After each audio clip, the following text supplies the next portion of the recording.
Thank you. I would like to welcome you to the Straumann Symposium on Innovative Strategies in Regenerative Dentistry at this year's Europerio.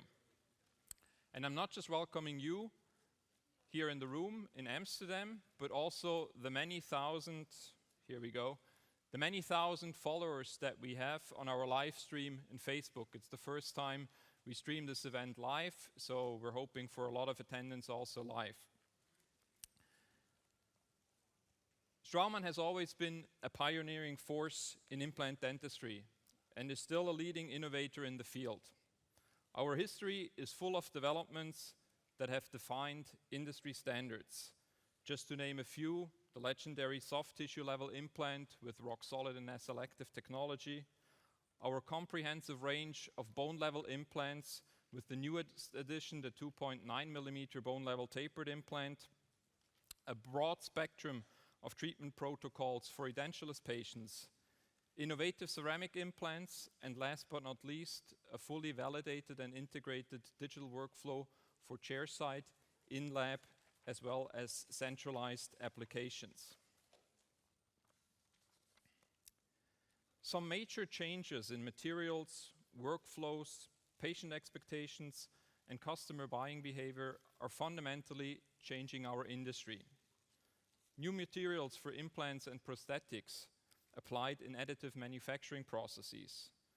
The digitalization along the entire digital workflow, including preoperative planning up to the final restoration, resulting in changing roles of the specialist, the general practitioner, the dental lab, but also offshore service providers. Shifting growth dynamics towards new geographies in Eastern Europe, Asia Pacific, and Latin America, and connected with that, the enormous educational needs we face associated in developing these countries. Increasingly demanding patients that want everything now, cheaper, and beautiful. And finally, a consolidation of individual dental practices into chains with several thousand of chairs, amounting in some countries such as Spain already to 50% of all implants that are being placed annually.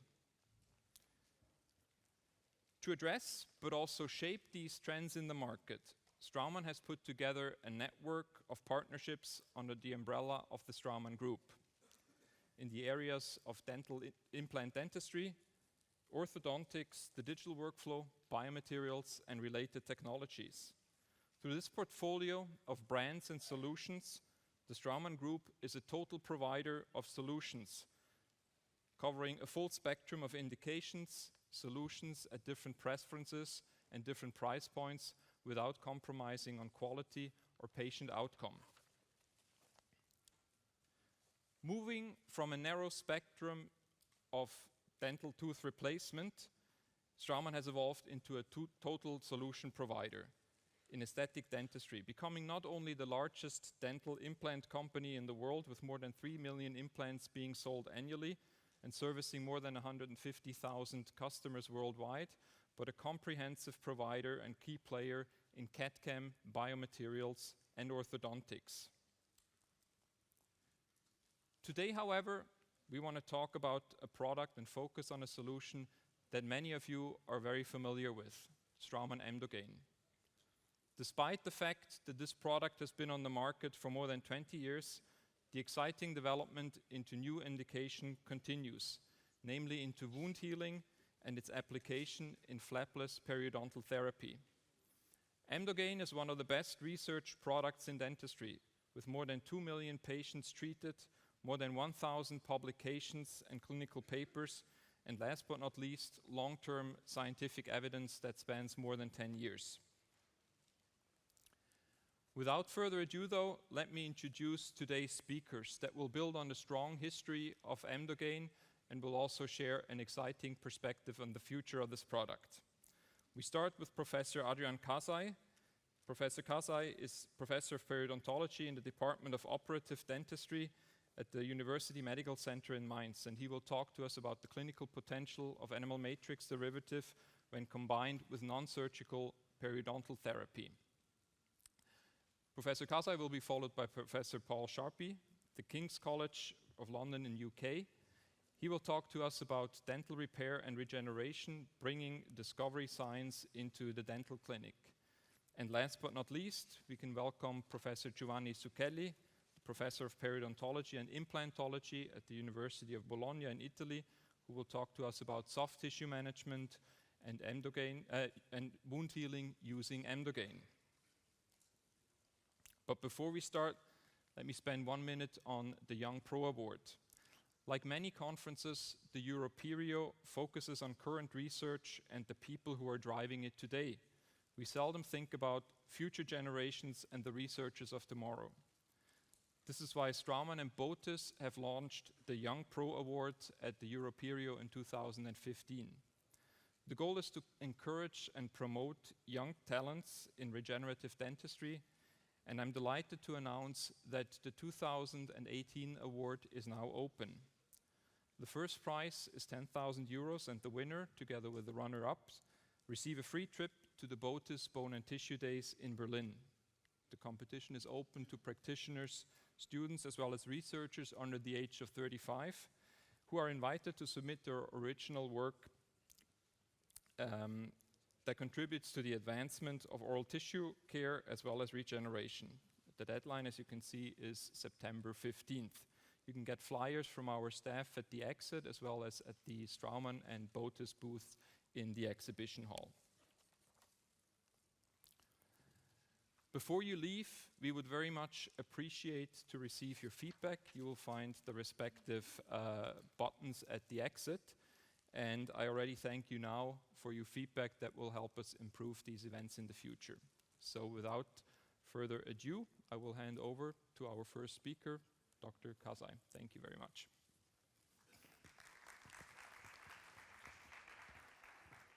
Thank you. Thank you. Thank you, Vidal. Thanks. Thank you very much for the nice introduction. Ladies and gentlemen, dear colleagues, first of all, I would like to express my gratitude to Straumann Company for the invitation to participate in this corporate forum and to have the opportunity to share the stage with such big names as Professor Sharpe and Professor Zucchelli. I really, truly feel honored about this. So I think we do all agree that treatment of periodontal disease today is a complex and multidisciplinary procedure which requires a systematic treatment approach and a proper sequence of different treatment phases. And among these different treatment phases, there's no doubt that the initial non-surgical cost-related therapy is actually the cornerstone of periodontal therapy. So this is the first phase of therapy to control the periodontal infection, and in general, the majority of clinical cases can be successfully treated by non-surgical cost-related therapy combined with a proper oral hygiene controller. So let me start by outlining the goals. So what are the expectations of a non-surgical periodontal therapy? So when it comes to the etiology, first of all, we want to remove the sub- and supragingival dental plaque and calculus. We want to lower the periodontal pathogens and influence the composition of the microbial flora. By that, we want to reduce the gingival inflammation and the probing pocket depth. We want to gain some clinical attachment level. And overall, we want to arrest the disease progression and restore periodontal health. And we know that all of this can be predictably achieved by non-surgical periodontal therapy. So we can predictably reduce probing pocket depth, we can gain some clinical attachment level, and overall we can reduce the level of inflammation.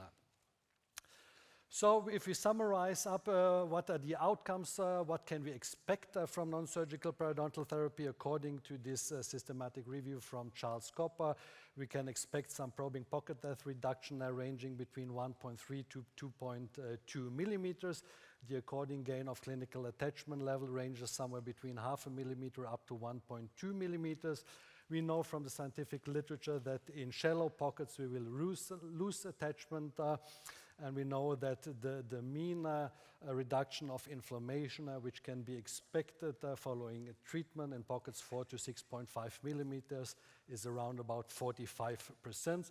And we know also that we successfully can decrease the load of the subgingival microbial flora. So taken together, we can say that the non-surgical periodontal therapy is a crucial, essential part of every successful periodontal therapy. On the other side, we also know that there are some limitations. Otherwise, we could solve every clinical case only by non-surgical periodontal therapy, and this is not the case. We know very well what are the limitations, so we are less effective in very deep pockets.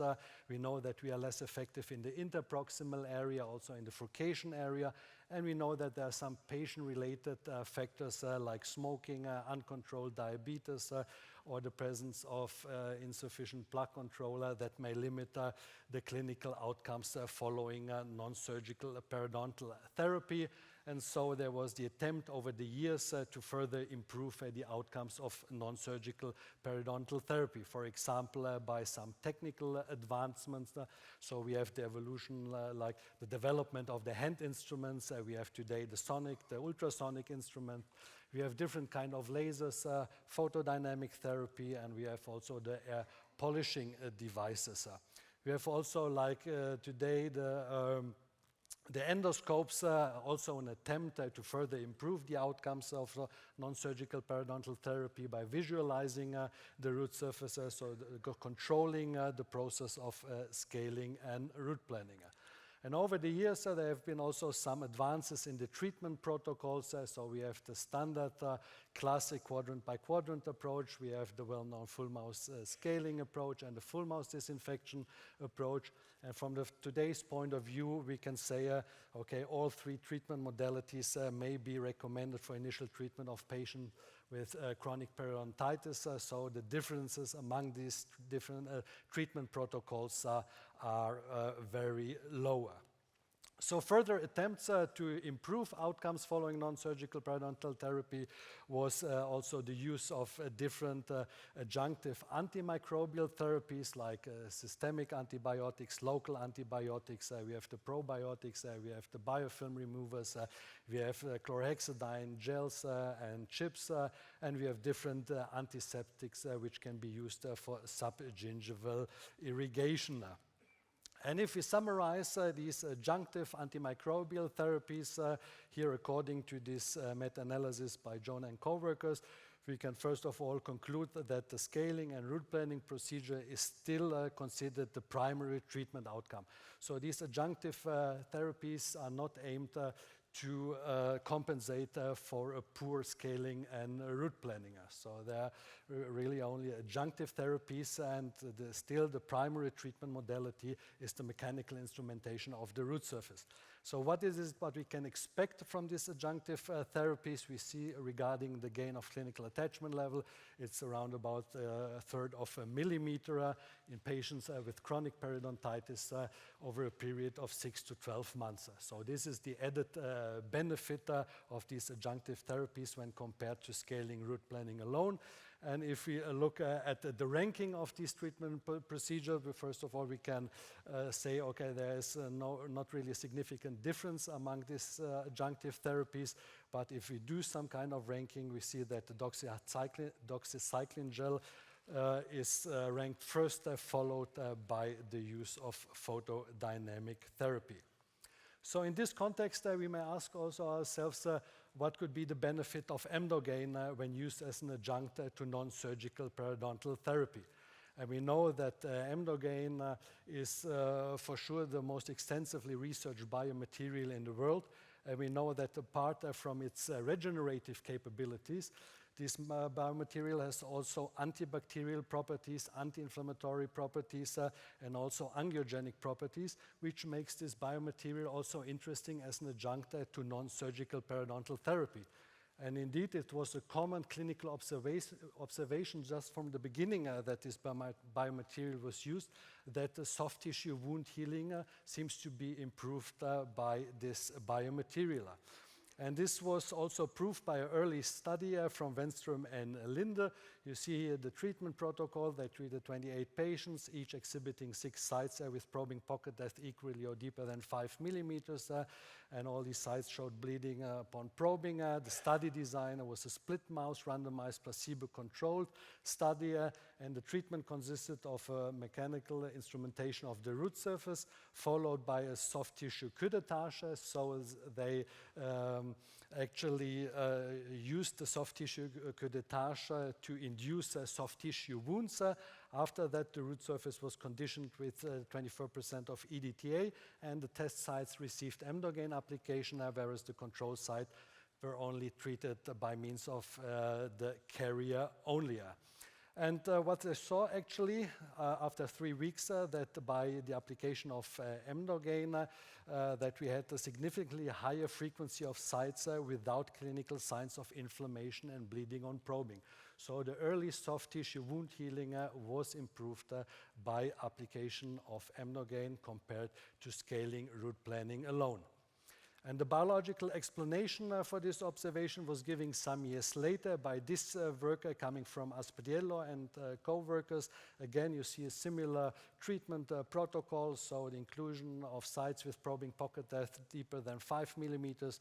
The intra-bony component was more than 3 millimeters. Again, a split mouse randomized controlled study design was used, and the treatment protocol consisted of mechanical scaling root planing followed by root surface conditioning with EDTA, and again the test sites got Emdogain, the control sites the carrier only, and they took some gingival biopsies 48 hours following treatment, and what they found at this point of time that Emdogain increased the expression of vascular endothelial growth factor and also the microvessel density, which for sure has an impact on the early soft tissue wound healing.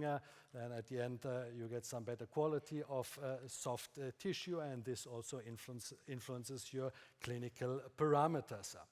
Then the first study that actually looked at the possible added benefit of Emdogain in conjunction with scaling and root planing was this one by Gutierrez and co-workers.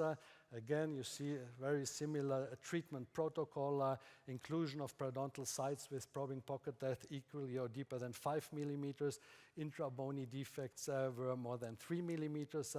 They focused on single-rooted teeth, and again, the study design was split mouth, randomized and controlled. The treatment protocol consisted of mechanical instrumentation of the root surface, again followed by the root surface conditioning with EDTA, and you see again application of Emdogain in the test sites and no additional treatment in the control sites.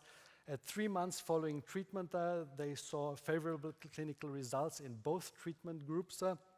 But you see also there was no significant difference between the test sites and the control site, and so the authors also rightly concluded based on their results that the adjunctive use of Emdogain really didn't improve the clinical outcomes compared to the sites treated by means of scaling root planing alone. So this study found no added benefit of Emdogain compared to scaling root planing alone. And already at that point of time, the authors asked themselves, okay, what could be the reason, or what are the reasons for failure in this study? And one possible explanation was the inability of proper mechanical instrumentation in deep periodontal sites, also the problem of delivering the EDTA to the root surface, getting the root surface clean of the blood with this non-surgical approach, and they discussed also possible washout effect from the pocket. And indeed, till now, we accomplished the beneficial effects of Emdogain by applying it in combination with surgical approaches. So by raising a flap, removing the granulation tissue, cleaning the root surface, and applicating this biomaterial on a clean root surface. On the other hand, if we take a look at the evolution of the surgical procedures, we see that we started somewhere in the mid of the 90s with the papilla preservation flap, the modified papilla preservation flap, then the simplified papilla preservation flap. Then 2007, the minimal invasive surgical technique was performed.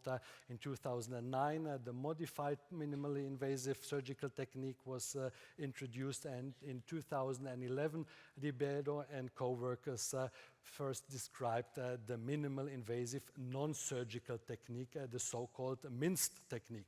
So if we take a look at the development of these techniques, we can say we started somewhere by raising the flaps with verticals, then we avoided the verticals, then we started to raise the flap only locally in the area of the defect, then we started to raise the flap only from the buccal. At the end, and with the minced approach, we are actually raising no flap anymore, but we are preserving the whole gingival architecture, and we are working in a flapless approach. And this minced protocol was also studied by Ribeiro in 2011, and they compared this minimal invasive non-surgical technique to the minimal invasive surgical technique. So it was minced versus mist in the treatment of intra-bony defects, and they focused on single-rooted teeth. And you see the clinical outcomes here for the minced approach. You see very favorable clinical results, so probing pocket depth reduction of 3.1 millimeters, a relative clinical attachment level gain of 2.6 millimeters, and you see the mist approach had actually similar clinical outcomes, so there was no significant difference between the group. And one of the big benefits of this minced approach was actually the advantage in terms of the treatment time, which was significantly reduced, and the authors rightly concluded that both treatment approaches achieved successful clinical outcomes. And you can nicely see how by applying this minimal invasive non-surgical approach, the clinical outcomes have improved, for example, compared to the study by Gutierrez. So now it seems to be interesting to look at the combination of this minimal invasive flapless approach in combination with Emdogain. And IMETI was actually the first one to do this.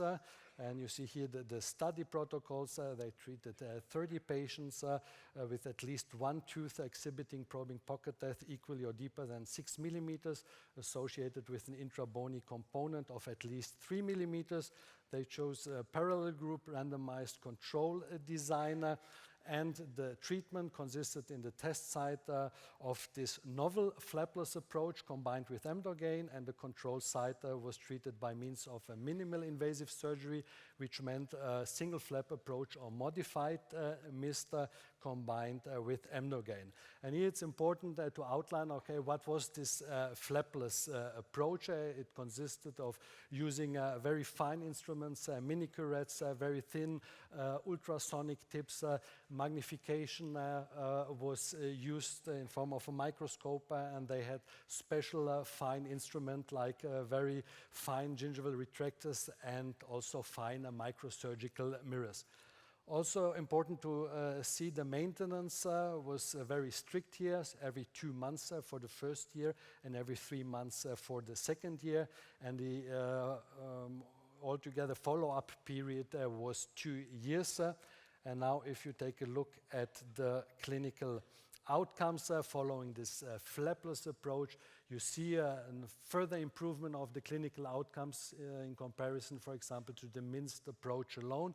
You see here mean probing pocket depth reduction of 3.6 millimeters, attachment gain more than 3 millimeters, and no significant difference to the minced approach.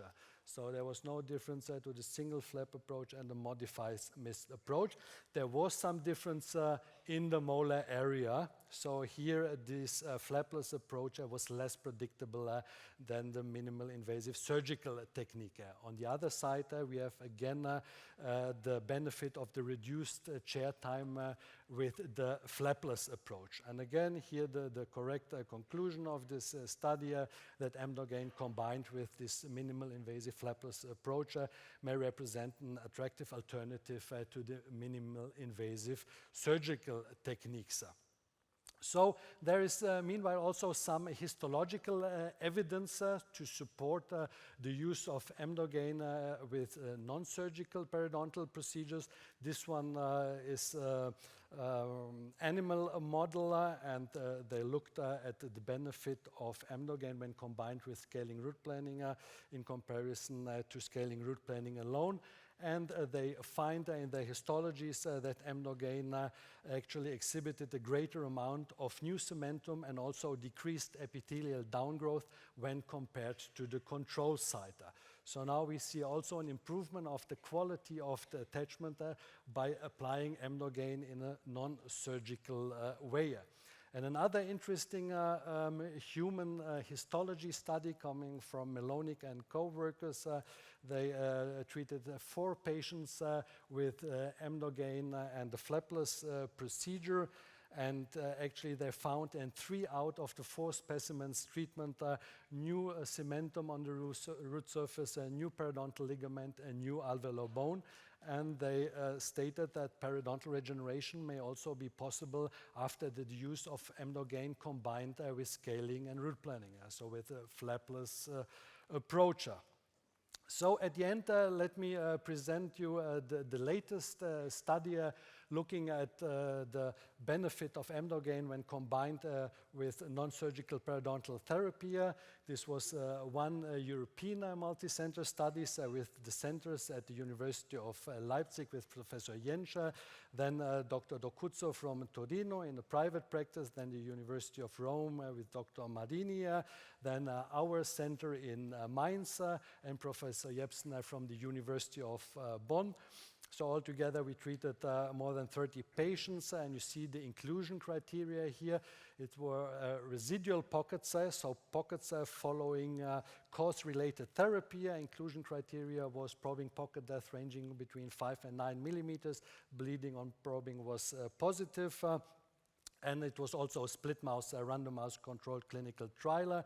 The treatment was a normal conventional mechanical instrumentation of the root surface by means of hand instruments and ultrasonics, followed by root surface conditioning with EDTA. And again, the test site received the Emdogain and the control site received no additional treatment. The follow-up period was 12 months, and you see here like the treatment sequence. So it's actually I won't say it's an easy procedure, but for sure easier than with a surgical approach. And we have also the benefit of less chair time. So you see here the instrumentation with fine ultrasonic tips. So with them we can also work in deep pockets. We have the instrumentation with the hand instruments coming afterwards. Then the rinsing protocol. Then the root surface conditioning with EDTA for 2 minutes, and subsequently the application of Emdogain to the root surface. You see here the clinical outcomes with respect to probing pocket depth reduction and bleeding on probing. So in both groups we had a significant reduction of probing pockets. So there was a significant intra-group difference, but also an intergroup difference at 6 and 12 months, favoring the combination of Emdogain with scaling root planning compared to scaling root planning alone. And also with respect to bleeding on probing, we had a significant change within the groups, but also significant intergroup difference, favoring again the combination with Emdogain at 12 months. And so the conclusion of this multi-center study was that the adjunctive use of Emdogain during subgingival re-instrumentation of residual pockets enhanced treatment outcomes compared to re-instrumentation alone. The other multi-center study, which is unfortunately not completely finished at this point of time, so I'm giving you like some interims report on this study. So the aim of this multi-center study was to evaluate the adjunctive use of Emdogain on clinical and also patient-reported outcomes following non-surgical periodontal therapy. Again, we had 4 centers. You see Dr. Ben Hamou from private practice in Montreal, then Dr. Dubrow from private practice also in the US, Dr. McLean, also from private practice in the US, and again our study center. And together we treated 49 patients with moderate to severe generalized chronic periodontitis. And inclusion criteria was at least 2 sites per contralateral quadrants with probing pocket depth ranging from 5 to 8 millimeters. We excluded teeth with furcation involvement and also tooth with mobility more than one without splinter. And you see here the treatment protocol. It's a little bit different to the other studies. So first of all, we used a minimal invasive subgingival instrumentation by hand instrument and ultrasonics. The different clinicians could choose between the use of loops or a microscope, and the test site were treated by means of root surface conditioning with EDTA, then Emdogain application, and in this study there was a second Emdogain application after 2 to 3 weeks, but without an additional EDTA reapplication. So at 2 to 3 weeks following the first Emdogain application, there was a second round. The control site received no additional treatment, and the overall study period is 12 months. However, at this point I'm presenting you the 3 months data. Again, you see some significant reduction of probing pocket depth and attachment level gain within the groups. At 3 months, you see no significant intergroup difference. However, if we do a subgroup analysis of probing pocket depth ranging from 5 to 6 millimeters, we saw also a significant intergroup difference favoring the combination of scaling root planing with Emdogain compared to scaling root planing alone. Also very interesting from this study, if you take a look at the percentage of sites which could be converted to sites less than 5 millimeters probing pocket depth, so sites which after the treatment required no additional surgery anymore, you can see also a significant intergroup difference favoring the combination therapy with Emdogain compared to scaling root planing alone. Also very similar for bleeding on probing. We had also here already at 3 months significant intergroup difference in favor of the combination group. If you take a look at the pain level in the two groups, there was no statistically significant difference. So let me summarize my presentation. So based on the available evidence, we can say that Emdogain improves the angiogenesis and also enhances the early wound healing of periodontal soft tissue wounds. You saw that the application of Emdogain in combination with a minimal invasive flapless procedure may provide an improvement in clinical parameters beyond that of scaling root planing alone. And you saw this effect primarily on single-rooted teeth with probing pocket depth ranging between 5 and 9 millimeters. And in this indication, this might be also an interesting alternative to surgical periodontal procedures. So in this case, a very patient-friendly approach. It's important to mention that still the instrumentation of the pocket, so the decontamination of the root surface, the thoroughness of this procedure is very essential and is for sure also in the center of this different treatment protocols. What we can also conclude is that with this flapless approach, we have a reduced chair time, and we saw also from the histologies that it seems that Emdogain has also the potential to improve the quality of attachment when combined with a non-surgical periodontal treatment approach. So at this point, I would like to say thank you.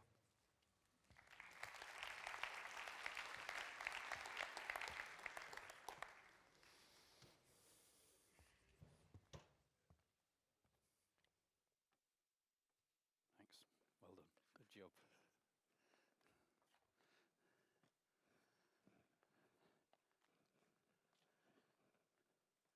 Oops. Good afternoon, everybody. Thanks for coming.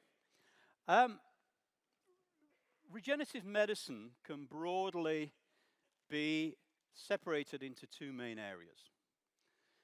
One area that you're probably most familiar with is the cell therapy area, where you use cells, whether they're patient's own stem cells, embryonic stem cells, induced embryonic stem cells, iPS cells, treat them in a laboratory in some way, and then put them back in the patient, into the lesion, to stimulate repair or regeneration. Now, there are obviously numerous problems with that kind of approach in terms of safety, in terms of control of the cells, that all the cells are doing the same thing, and also there is the massive expense in all those kind of procedures. The other approach, which you probably hear less of, but I think is far more applicable and important to dental and oral procedures, is the one where you harness the endogenous stem cells that are present in the tissues to do the repair and the regeneration. So most of our tissues have got resident stem cells sitting there.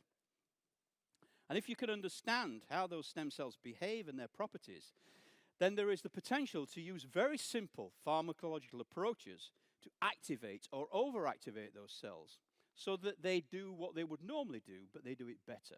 So you get a much better repair, a much better regeneration of the tissue.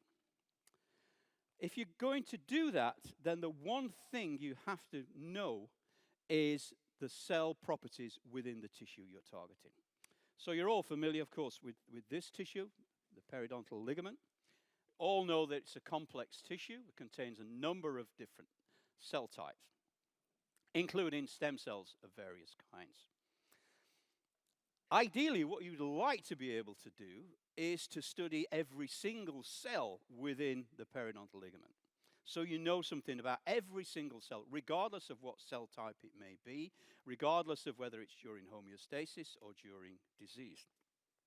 And what that would give you is a complete picture of all the cells within the tissue, the genes they express, where they're located, how they change during periodontal disease, how they change when you add Emdogain, at every, not just how the tissue changes, but how every single cell in that tissue changes. And we can do that, and I'm going to describe the latest techniques that we're using to try and to do that and what those kinds of things are revealing. I'm not going to give examples of the periodontal ligament because we're still analyzing the sequences. It takes a lot of work to do that, but on the right here is one example where we've identified one gene in a group of stem cells in the periodontal ligament that we think is important, and we've generated mice that lack that gene. And the consequence you can see is very, very clear. The absence of that one gene just in these stem cells leads to a massive degradation and destruction of the periodontal ligament tissue. So how do we do all this?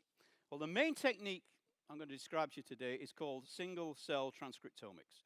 What it means is that you can take individual cells and sequence the entire transcriptome of those cells. So you have a sequence for every gene that that cell is expressing at that time. And you can do this for thousands of cells at the same time. So we can take a tissue, whether it's a dental pulp or periodontal ligament, we dissociate the tissue into single cells, into wells, and then we use a sequencer to sequence all the messenger RNAs, the transcripts of every single cell, thousands and thousands of cells. And then we use a computer to align all the sequences, and at the end, we are able to visualize exactly what genes are expressed by every cell in that tissue.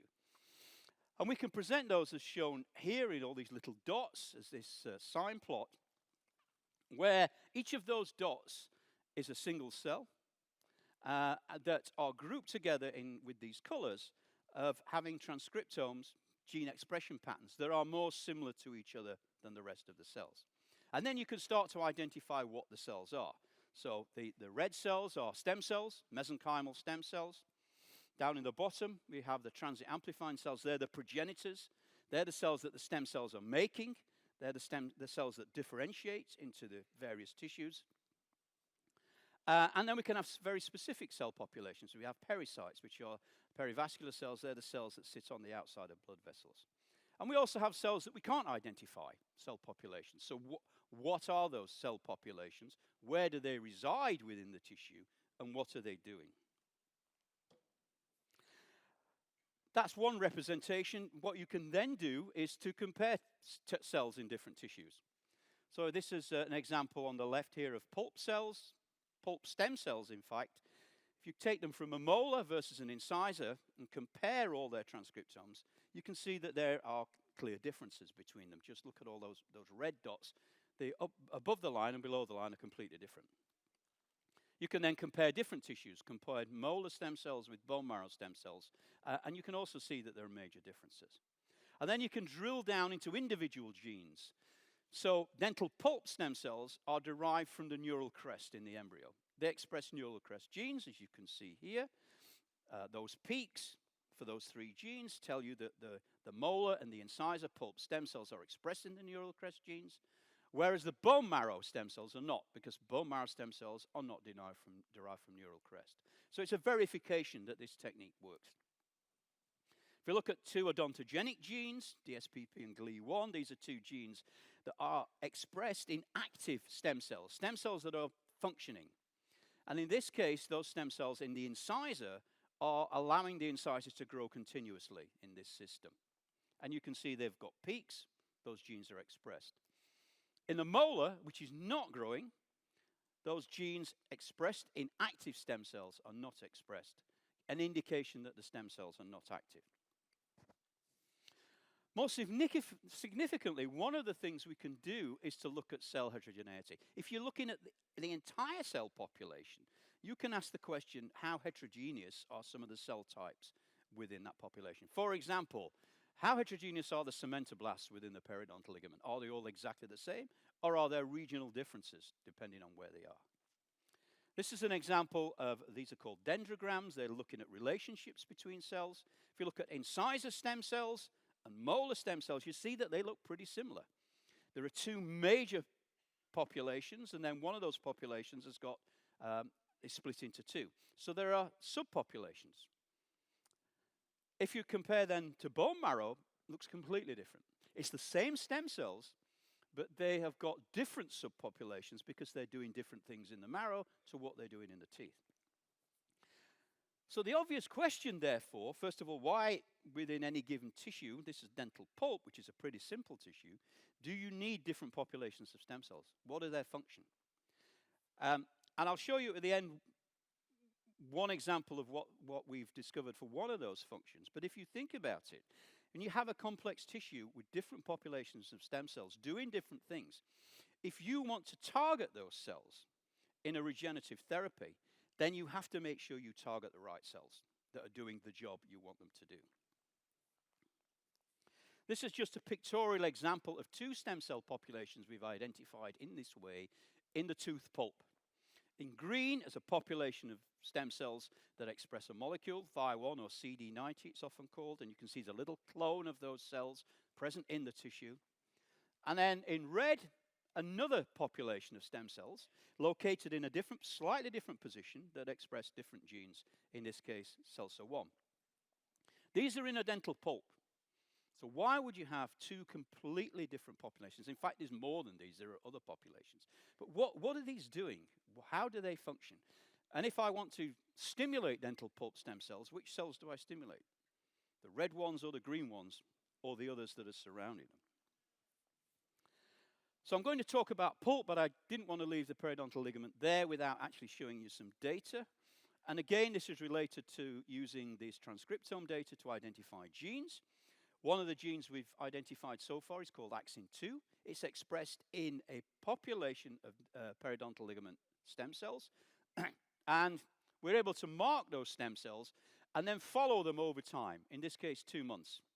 And what that population does within that 2-month period during homeostasis is just form cementoblasts, as you can see here from these green cells. These were stem cells 2 months earlier. The stem cells are still present. There are a few dotted around, but you can see this line very clearly of cementoblasts. So this is a population that we can identify. We know what genes they express, we know where they are, and we know that during normal turnover of the PDL, they just give rise to cementoblasts. Clearly, there are other stem cell populations in this tissue that are doing different things, but it's not one population suits all. They're doing different things. So I'm going to give you an example now of how we've taken this kind of analysis from the start, from the lab work, to the point where we are about, well, hopefully within the next year, going to go into patients. And this came from an observation, again, in relation to signaling pathways, where we identified from the transcriptomics a signaling pathway called Wint signaling that appeared to be specifically involved or located within stem cells in the dental pulp.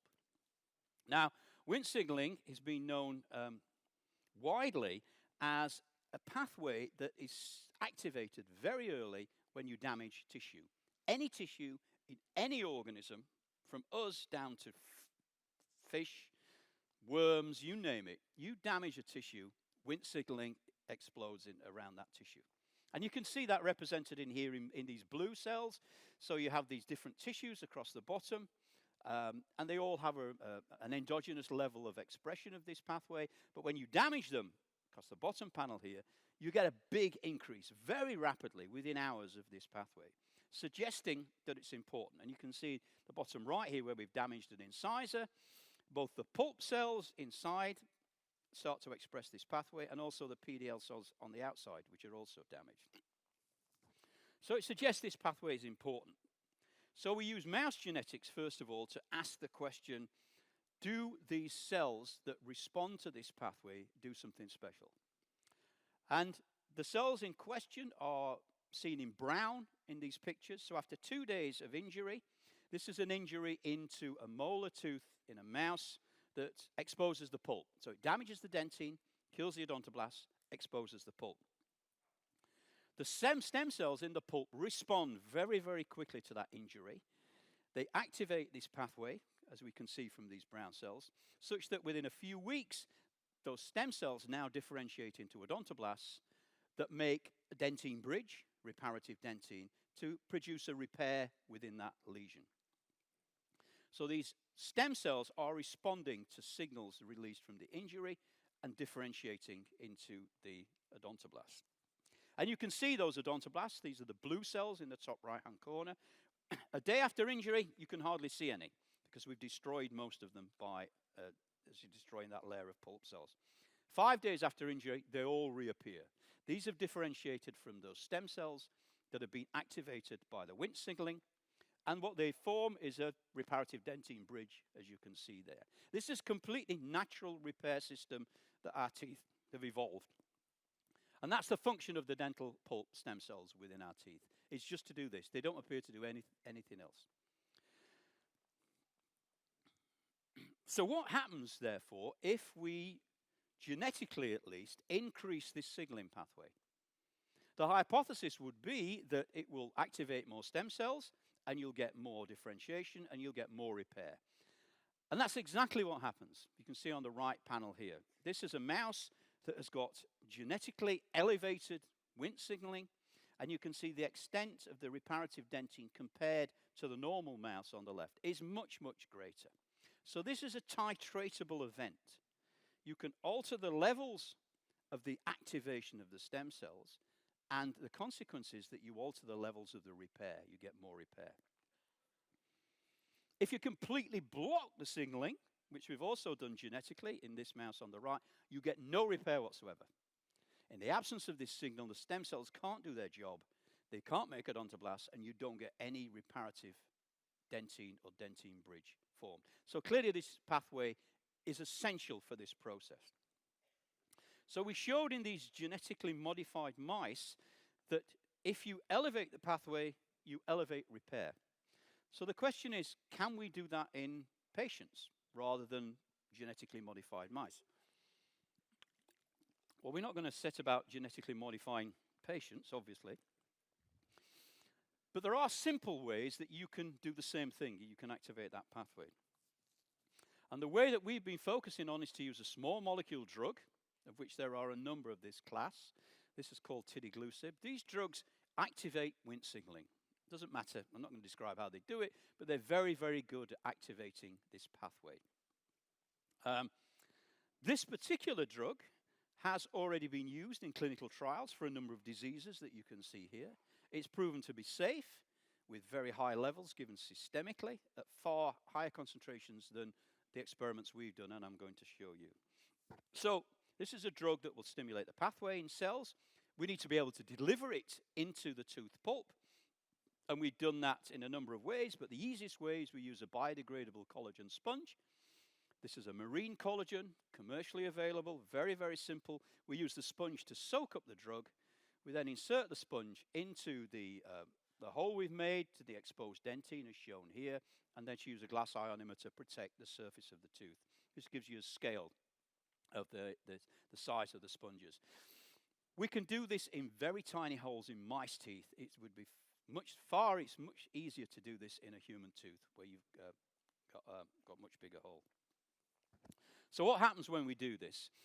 Well, this just shows a bar graph. We look at the mineral content of the reparative dentine, and we always compare to the industry standard, which is MTA, mineral trioxide, essentially a cement that is used to fill the hole. The amount of dentine we get is more than double when we use these drugs, and when you look at that visually, you can very clearly see it. On the left is this classic dentine bridge that you get with MTA. Above the dentine bridge is the cement that stays there for the life of the tooth. In our system, the collagen sponge releases the drug works within a few hours, overstimulates the stem cells, they make more odontoblasts, and you get this massive formation of reparative dentine. To the extent that if you leave it long enough, it completely fills the hole that you've made in the dentine. And you can't really see the join between the normal remaining denting and the reparative denting. The sort of swirly holes you see here are what's left of the collagen sponge. It's not all biodegraded at this time. So all we're doing here is just stimulating a completely natural process. The tooth knows how to make dentine. All we're doing is making it make a bit more so it can repair bigger holes. So this is a natural repair process. In mice, we can only do small holes, so the question is, can we scale this up to the size of you might expect in a human for a caries lesion, a removal or something like that. So we've done rats where we can make holes 8 times the volume. We just scale up the drug accordingly, and you can see from the right panel here, we get really fantastic repair, natural repair of this tooth. So this is completely natural dentine. There's nothing left of the sponge. Unlike MTA and those other products, we don't have cement adhesive problems or anything like that. Now, we're aware that probably many dentists are not used to using sponges, so we wanted to try an alternative method that might be more familiar with dentists. And this is where we are developing an injectable gel. This is a hydrogel, it's biodegradable. We encapsulate the drug into the gel, and the gel then releases the drug quickly and biodegrades. And this just shows a little bit of how we do this. This is in a mouse. So this is just one formulation of a hydrogel that's injected into the cavity. So the gel sits on top of the pulp. And as you'll see from the video, that gets then cleaned off. Very simple procedure. It's a light curing gel. So a couple of minutes of light curing, it sets the gel. I'm sure you're all familiar with this kind of procedure. Very, very quickly. And then we just seal with a normal sealing material.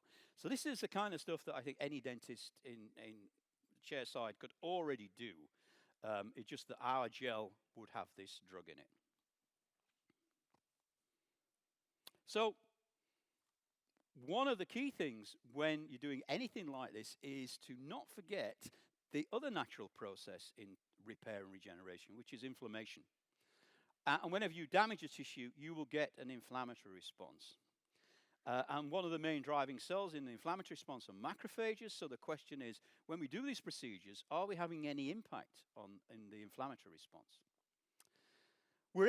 In mice, we're able to remove macrophages from the animal. So we can ask the question, if we don't have any macrophages, and we do this drilling and this material, what happens? And if you just look at the bottom panel here, which is clodrosome, which is how we remove macrophages, the repair is very, very poor, even when we're adding our drug. You need the macrophages to come in as part of the inflammatory response. And there are 2 waves of macrophages. The first wave, called M1, are the cells that clear out the bacteria and the cell debris. And then the second wave, following shortly on after, is a different kind of macrophage called an M2, which is a regenerative macrophage, which lays down extracellular matrix and helps the repair. So you have this very coordinated wave, which is essential to repair. So does our procedure affect those waves of macrophages? And to our surprise, it actually does. but in what appears to be a beneficial way. If you just look at MTA on the left, the green are M1 macrophages. And you can see there are macrophages around at this time point. There's very few red M2 macrophages, but there's M1 macrophages. At the same time point, on the right panel with tiny glucid, far more M1 macrophages and far more M2 macrophages. So it looks like the inflammatory response is being accelerated when we add the drug. And we think this is therefore a double whammy. The drug is not only stimulating the stem cells to do more repair, it's also advancing the, at least the macrophage part of inflammation. So the inflammation is all speeded up. The debris is cleared out much quicker, and then the M2 macrophages come in and help all the process much quicker, which is part of the repair system, we believe. So finally, I just want to return back to this thing about heterogeneity and understanding the tissue itself and the cells that are in there, particularly if there are different populations of stem cells, which I'll tell you now within the periodontal ligament, there clearly are. So, in the tooth pulp, we identified from this kind of sequencing of cells a population of stem cells that accounted for about a third of the total population.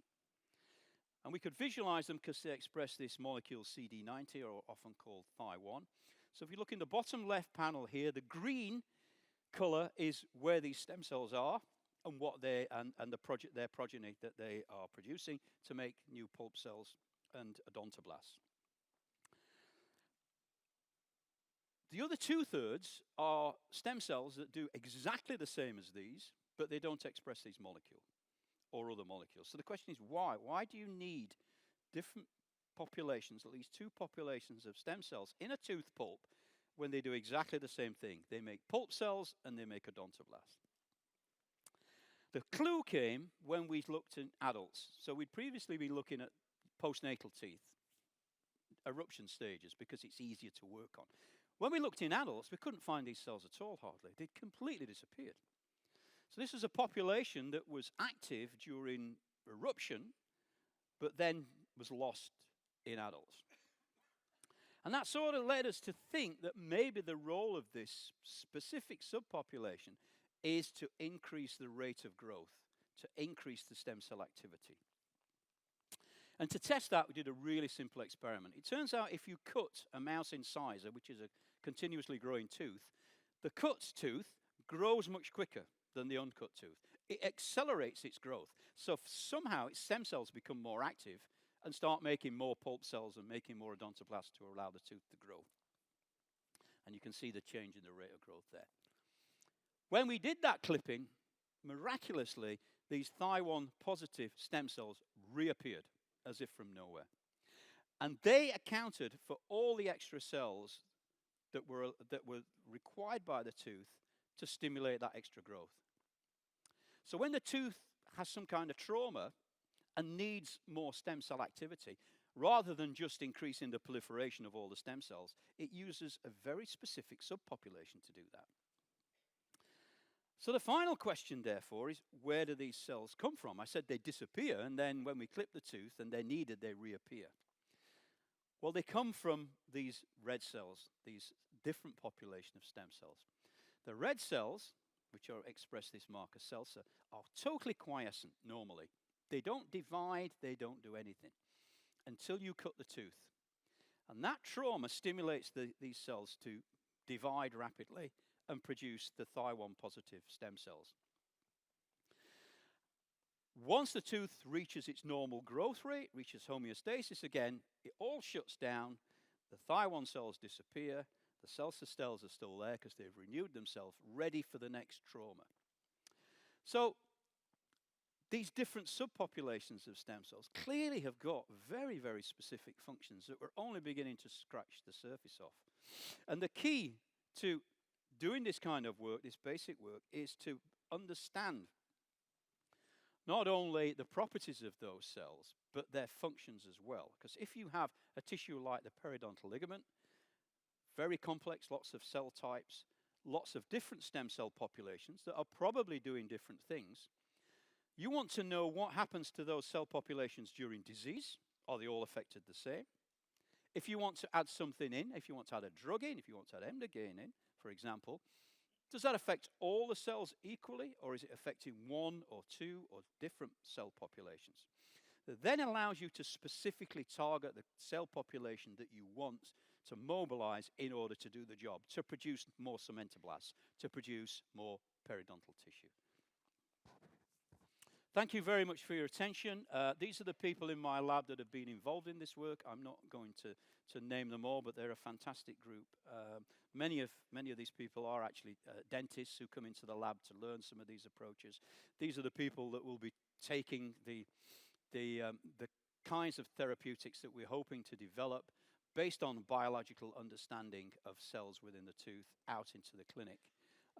So once again, thanks to Straumann for this opportunity, and thank you for staying and listening.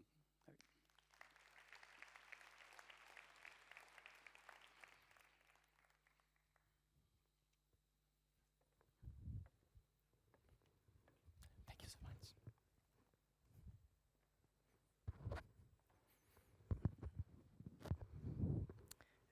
Good morning. Good morning, everybody, and thanks a lot for being here and for Straumann for inviting me in this corporate forum.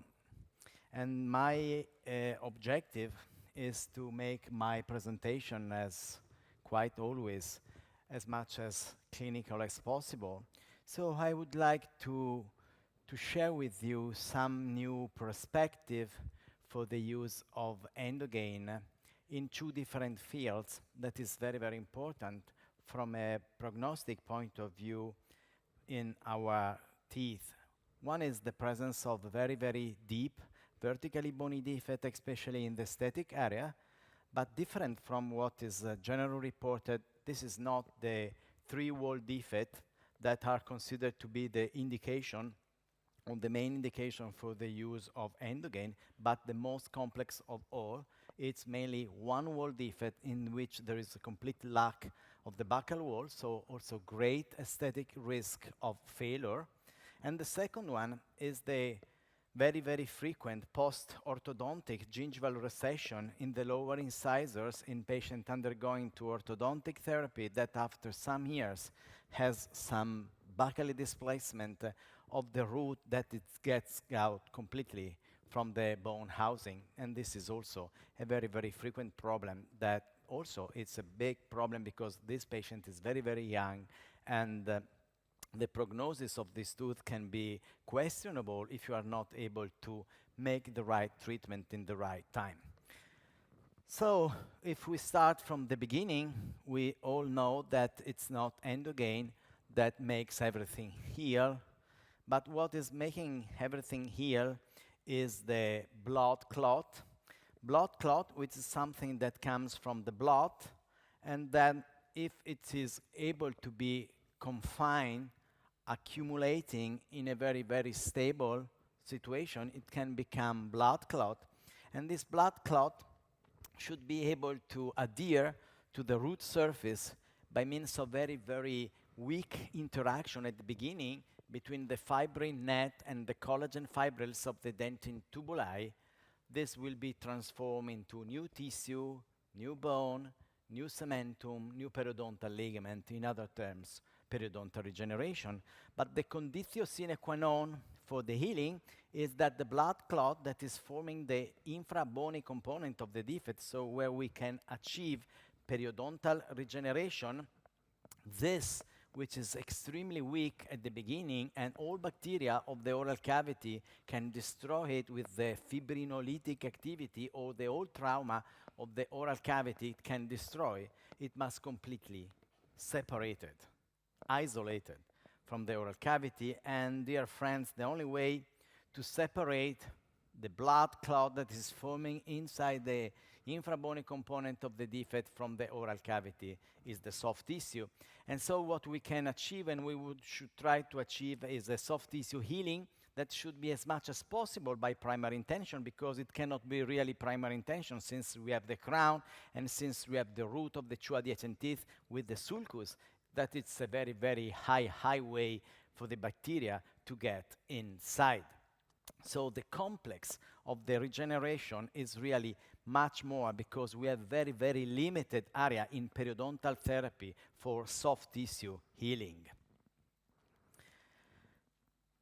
Which is the steps that still are very, very important in order to make regeneration occur. The first one is to clean the root. That's for sure. We have to make root planing in order to remove the all contaminated, demineralized cementum and dentin and expose the dentin tubuli so that the collagen content of the dentin tubuli can be exposed to blood clot adhesion. And this is mainly achieved with the use of ADTA, which is used 24%. I'm very happy that the clock does not work, so I can speak the whole day. So it's very nice for me. I think that the most important aspect of ADTA is really to get rid of the smear layer inside the dentin tubuli so that the collagen content is completely exposed to blood clot adhesion. Blood clot adhesion is the main way we have to block down growth of the epithelium. And if we block down growth of the epithelium, we have time for the regeneration to occur. The second very, very important aspect, obviously, is that this blood clot is organized, is mature, and it's able to adhere to the dentin tubuli, so it's completely left to heal, completely undisturbed, and especially in the first healing period, it's extremely, extremely weak, as I told you. Then we can have new connective tissue attachment, new cementum formation, new periodontal ligament formation, and also new bone formation in order to complete the phenomenon of periodontal regeneration. But the key aspect is at the beginning.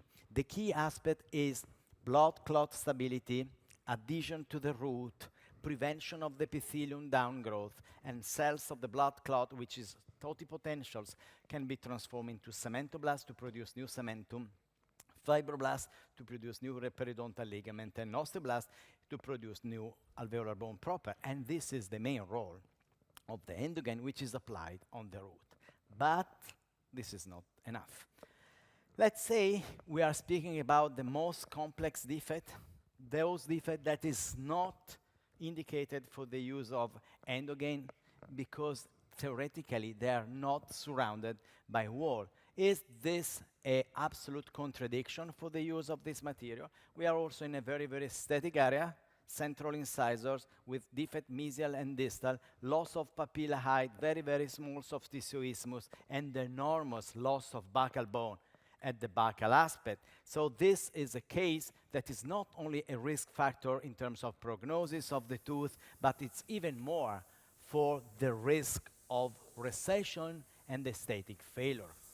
So what we can do in such a case, what we can do is obviously to clean the root, to make root planing, to apply ADTA in order to remove the smear layer from the dentin tubuli, and once the all remnants of ADTA have been removed, you have to apply on the root, perfectly clean, with no bleeding, amelogenins. Emdogain should be applied for at least 1 minute on the root under very, very good control of the bleeding and leave it there. But now it comes the next step. The next step is that since there is the complete lack of the buccal bone, and since you have the palatal wall that is very, very thick and very stable, what I can do is to take a connective tissue from the palate and add it to the buccal flap, so the buccal flap has the same characteristics in terms of stability that the palatal flap has, because the difference between the two is the quality of the connective tissue. And the quality of the connective tissue I take in from the posterior palate, I suture the graft at the base of the two adjacent papilla, and I apply this graft as a barrier. This technique, which is called connective tissue graft wall technique, has a double role. At the level of the root of the two adjacent teeth that are completely exposed, we work as a bilaminar technique, and we know that the connective tissue graft in the treatment of gingival recession has the capability to prevent soft tissue shrinkage, but most important of all, the role of the connective tissue graft in the mid portion where there is the defect is to provide a wall, rigid stretch of connective tissue, very, very good to give stability to the blood clot.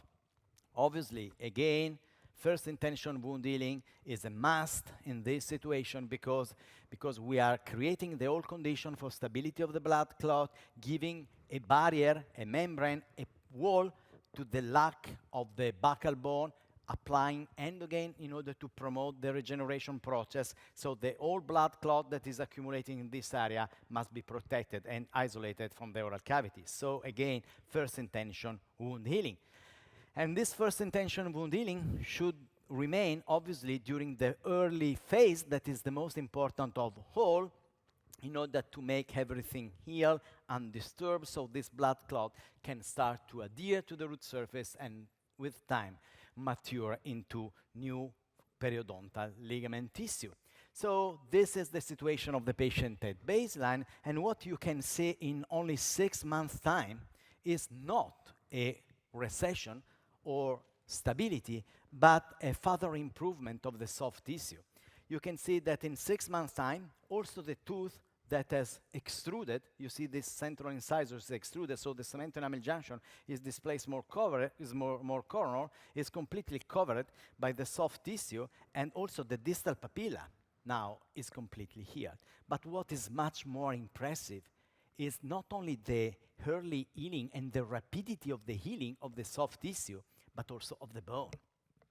And we don't know for sure if this is only due to the presence of the Emdogain, which is known to accelerate soft tissue healing, but also to the adjunct of the connective tissue graft, in this case, by preventing shrinkage of the soft tissue, which is the most weak, the buccal flap, will keep this blood clot so stable that will make Emdogain work much better and so accelerate not only the soft tissue healing, but also bone healing. It's very rare to see such an incredible bone fill in only 6 months' time, if you consider that no other bone filler materials apart from Emdogain was used in this clinical case where the baseline situation was not so favorable for the use of Emdogain by itself, at least as it is considered.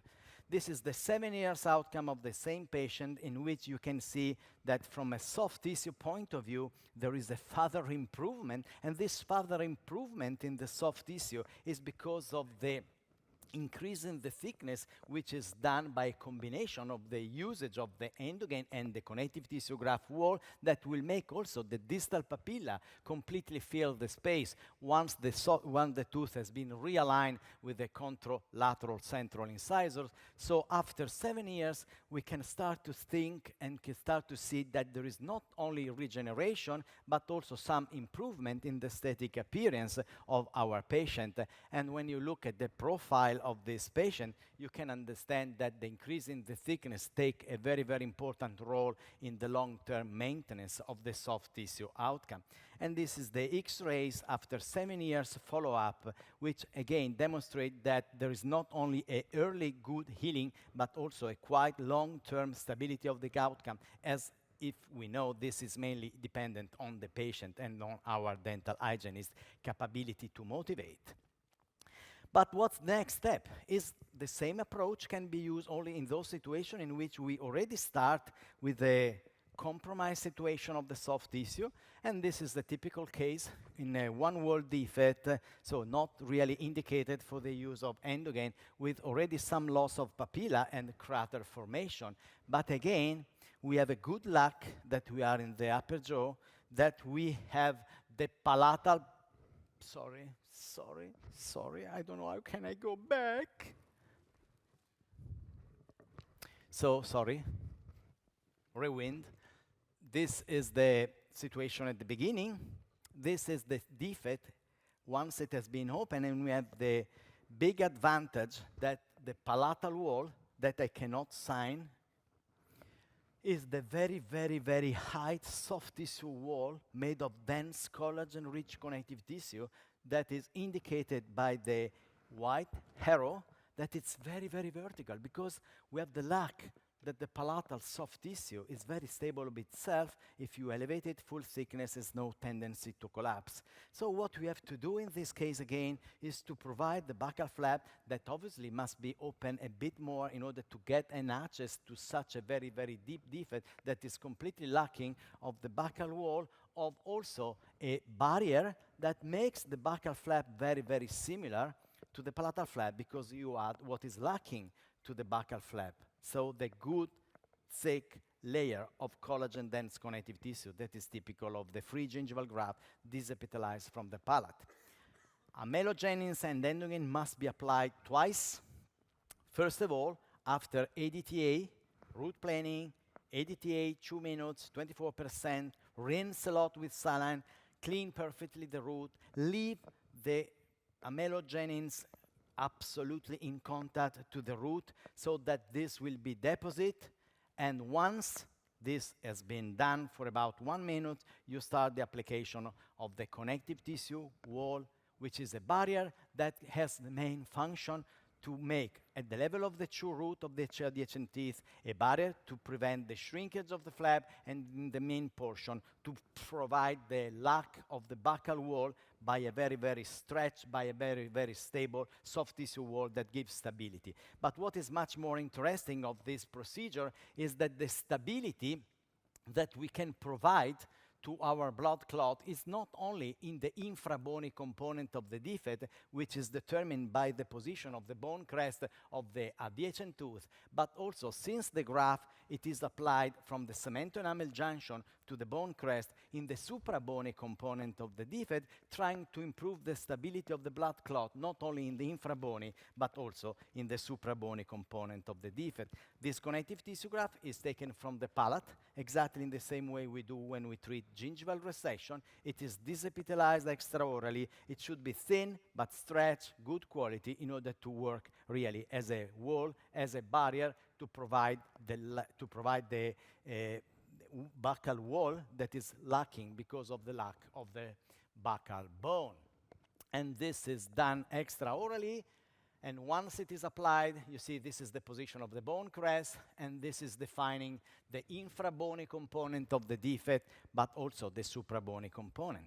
Once the connective tissue graft is applied, it has been sutured at the base of the papilla and in the most apical aspect to the periosteum. We apply also Endogain again in order to be sure that in the infrabony and the suprabony component of the defect, there is the deposit of the amelogenins that will promote where there could be also bone augmentation together with new cementum formation, new periodontal ligament, and new alveolar bone formation, but also in the suprabony component, why not, to have some eventually new cementum formation and new connective tissue attachment, since what we are trying to do is to provide stability of the blood clot also to the suprabony component and not only to the infrabony component of the defect.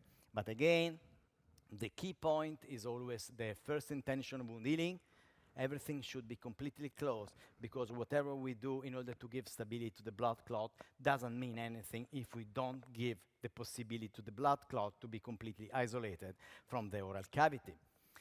I just want to show you with this drawing how this technique that combines the use of Endogain with the connective tissue graft, but also the palatal incision, is able to compensate some bad positioning of the baseline position of the papilla, because if we make our incision into the palatal aspect and we can turn the whole supracrestal connective tissue from the palatal to the buccal aspect, we can, by advancing the flap coronal, not only elevate the buccal papilla, but elevate the entire supracrestal soft tissue, and the presence of the connective tissue graft represent a barrier to prevent the supracrestal connective tissue that has been moved coronal to shrink apically. Then we create a sort of ramp that goes again to the palatal aspect again, where thanks to the long bevel that we can create in our palatal incision because of the thickness of the palatal soft tissue, we can achieve very, very long first intention wound healing along the palatal bevel. So this is really very important in order to do what? To improve the position of the buccal aspect of the papilla. So this is the end of the surgery. You see, compared to the baseline situation, the papilla is now advance with respect to the baseline position and sustain by the presence of the connective tissue graft. This is the end of the surgery, and this will remain there because of the maturation of the connective tissue with time, which will make this papilla mature. So from a craters, we have in 6 months' time the newly formed papilla, so very, very accelerated healing, and the presence of the connective tissue graft below, which make this papilla further grow, fill until the whole interproximal point can be completed, filled. So this potentiality we have combining amelogenins, Emdogain, with the use of a connective tissue graft and with the use of the palatal incision could also open some new perspective in the improving of the buccal aspect of the papilla in the treatment of vertically bony defect. So this is the baseline situation. This is the situation at the, 4 years outcome, in which you see the improvement of the papilla, the improvement of the soft tissue thickness, so not only early accelerated healing, but also quite good long-term healing. And obviously, the improvement of the papilla could be also seen a risk factor in this patient where there was a lot of suprabony component for pocketing in the suprabony component of the defect. But if you remember, when we were applying our connective tissue graft, we were applying also Emdogain in the suprabony component of the defect. And so we could speculate that by applying Emdogain also in the suprabony and keeping stability to the blood clot also in the suprabony component, we can achieve some new connective tissue attachment formation or some new cementum if everything is well isolated from the oral cavity, not only in the infrabony, but also in the suprabony component of the defect. And this could be a good reason why this area is not probing after 4 years, even if obviously we don't have any histology to demonstrate that the absence of probing pocket depth is really due to new connective tissue attachment formation and not to long junctional epithelium. The second topic is again something that makes our the prognosis of this tooth questionable, because this is very young patient that at a certain time after orthodontic therapy experience very, very deep recession in the lower incisors, reddish tissue all around, lingual spleen around which there is a torque movement of the tooth that is maybe due to some para-function, some para-activity, fingernails, or deep bite. The palatal aspect of the upper incisors create a compression on the occlusal aspect of the lower incisors that can rotate around the lingual wire and place the 2 apical third of the root completely outside of the bone. This is a very complex situation because if we make surgery in this situation, we have the apex of the tooth that is completely outside of the bone. In this situation, what we have to do for sure is we cannot make the surgery. We can understand very, very well the different torque position of this central with respect to the others, and so this has to be reported in the original position by orthodontic means, giving the tooth the torque back that the tooth had by itself because of the parafunction or the occlusal problem that obviously has to be removed not to have any recurrence of the problem. What is extraordinarily important in this phase, since the root is placed back inside the bone, is that there is a good control of the plaque. Not good, but even more than good. The patient has to make scaling with ultrasonic point, completely clean of the root, and has go to the dental hygienist for the plaquing every single week for the first 2 weeks, every single 2 weeks for the first month, every single month for the next month, and the repositioning of the root inside the bone lasts for about 4 months, and then you have to wait 4 more months, 6 more months of contention in order to make not only the periodontal ligament, but also the bone coming back because of the repositioning of the root inside the bone. Once the root is positioned in the right position, we completely change the situation of the root that is improved, but also the recession is reduced, and the quality of the tissue all around, because of the orthodontic therapy and because of the capability of this new periodontal ligament to be much more close to the root that is not so buccally displaced, to produce also new keratinized tissue all around.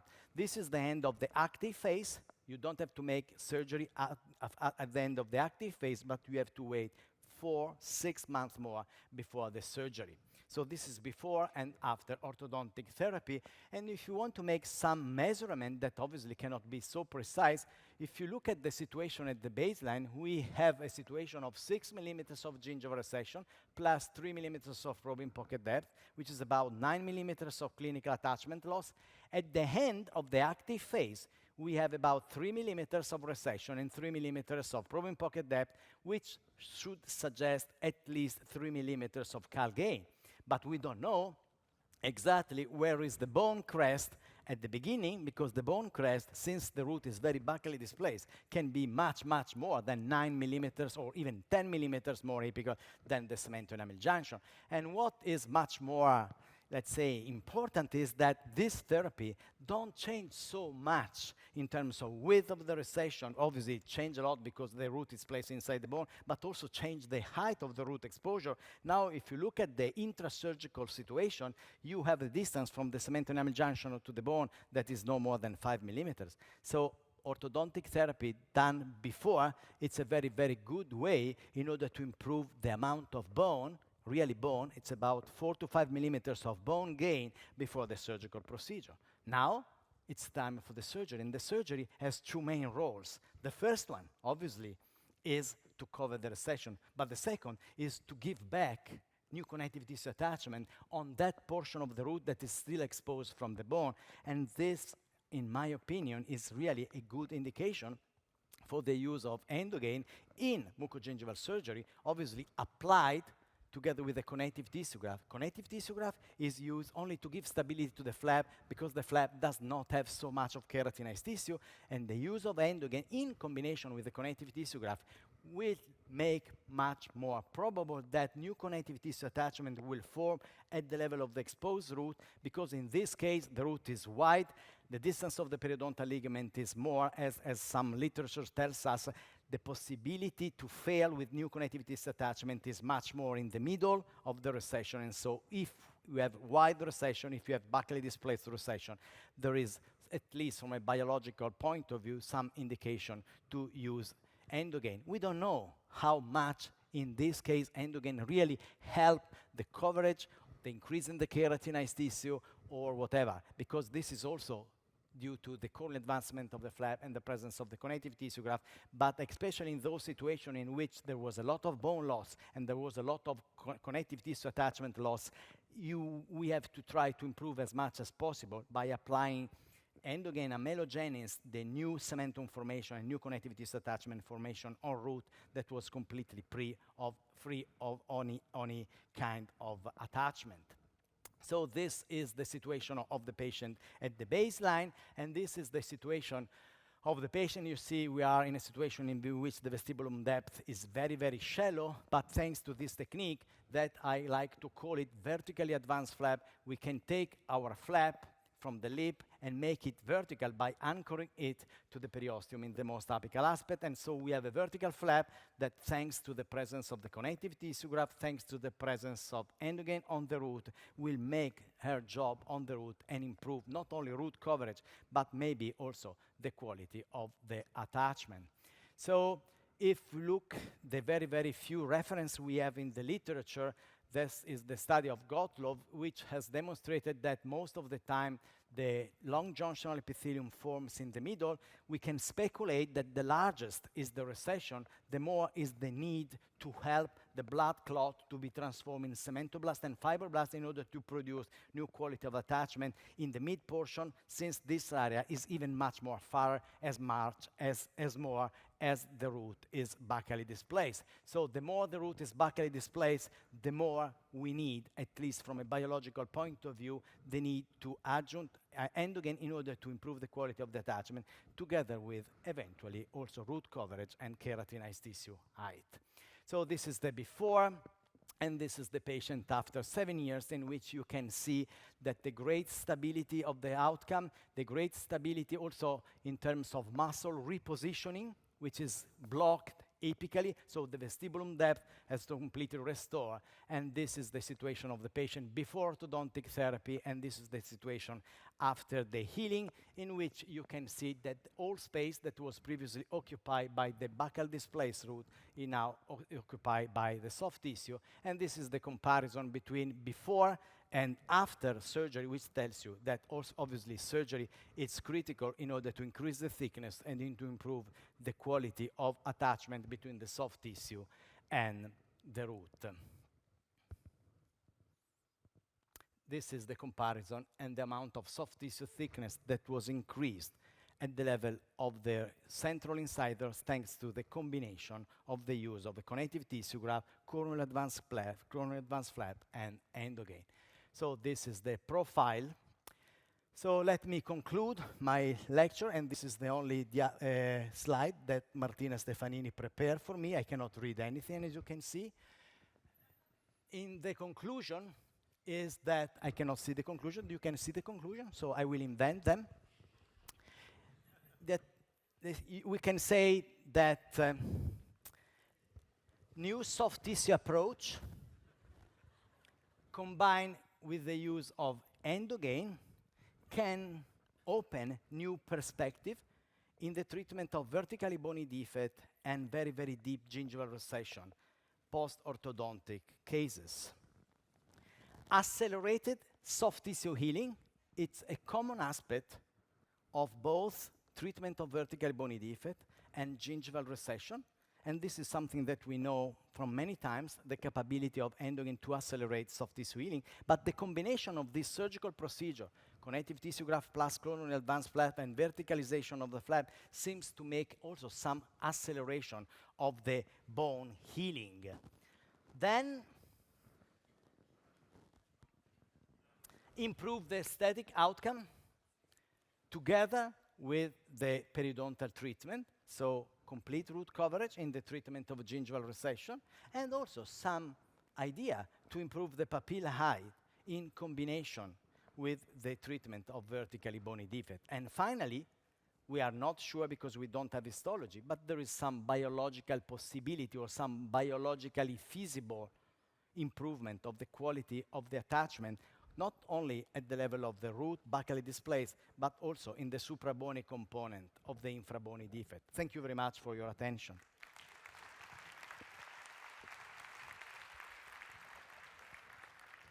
Thank you, Professor Zucchelli.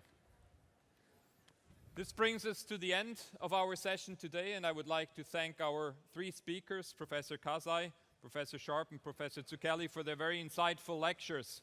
But before you all go, yes, please. Thank you. Before you all go, allow me to draw your attention to tomorrow's session, which will take place at the same time, same place, where we'll hear about immediate implant treatment protocols by Professor Salvesen, Lambert, and Polido. So thank you very much for your kind attention and your interest, audience online as well as here in the room. And please remember to give us your feedback when you exit. Thank you very much.